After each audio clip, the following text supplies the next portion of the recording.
എൻ്റെ പേര് ബിനോയ്. ഞാൻ മാരാങ്കോട് ഇടവകയിൽ നിന്ന് വരുന്നു.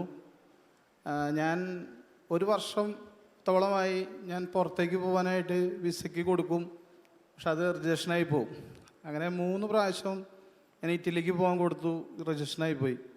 അപ്പോൾ ഞാനിവിടെ വന്ന് അച്ഛനോട് പറഞ്ഞു, അച്ഛാ ഇങ്ങനെ എനിക്ക് ഇറ്റലിക്ക് പോകണമെന്ന് ആഗ്രഹമുണ്ട്, എൻ്റെ കൂട്ടുകാരവിടെ ഉണ്ട്. അപ്പോൾ അച്ഛൻ പ്രാർത്ഥിച്ചു. പ്രാർത്ഥന ഫലമായിട്ട് എനിക്ക് ഇറ്റലിക്ക് പോകാനായിട്ട് വിസ വന്നു.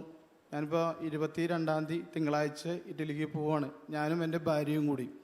രണ്ടാമത്തെ സാക്ഷ്യം എന്ന് പറഞ്ഞു കഴിഞ്ഞാൽ, ഞാൻ താമസിക്കുന്നത് എടവകപ്പള്ളിയിൽ നിന്ന് കുറച്ച് അകലെയായിരുന്നു. അപ്പോൾ എനിക്ക് പള്ളിയിൽ വരാനും അതുപോലെ യൂണിറ്റിൽ നിന്ന് കുടുംബസമ്മേളനത്തിന് ആൾക്കാർക്ക് വരാനും അമ്പ് കൊണ്ടുവരാനൊക്കെ അവർക്കൊക്കെ ഭയങ്കര ബുദ്ധിമുട്ടായിരുന്നു. ഞാൻ ഒത്തിരി അകലെയാണ് താമസിച്ചുകൊണ്ടിരുന്നത് ഇടവകയിൽ. അപ്പോൾ എനിക്ക് വലിയ ആഗ്രഹമായിരുന്നു എൻ്റെ ഇടവകപ്പള്ളിയോട് ചേർന്ന് തന്നെ ഒരു 10 സെൻറ്റ് സ്ഥലം വാങ്ങണമെന്ന് ഭയങ്കര ആഗ്രഹമായിരുന്നു. ഞാൻ അച്ഛനോട് പറഞ്ഞു, അച്ഛാ ഇങ്ങനെ ഒരു ആഗ്രഹമുണ്ട് എന്ന് പറഞ്ഞു. അപ്പോൾ അച്ഛൻ പറഞ്ഞു, സാധിക്കും, നീ ഇവിടെ വന്ന് സാക്ഷ്യം പറയുമെന്ന് പറഞ്ഞു. പക്ഷേ എനിക്ക് എൻ്റെ ഇടവകയോട് ചേർന്ന് തന്നെ ഞാൻ 10 സെൻറ്റാണ് ആഗ്രഹിച്ചത്. ഇപ്പോൾ എനിക്ക് 12.5 സെൻറ്റ് സ്ഥലം വാങ്ങാനായിട്ട് ജെറുസലേം നാഥൻ അനുഗ്രഹം തോന്നുന്നു. എല്ലാറ്റിനും നന്ദി പറഞ്ഞോളൂ.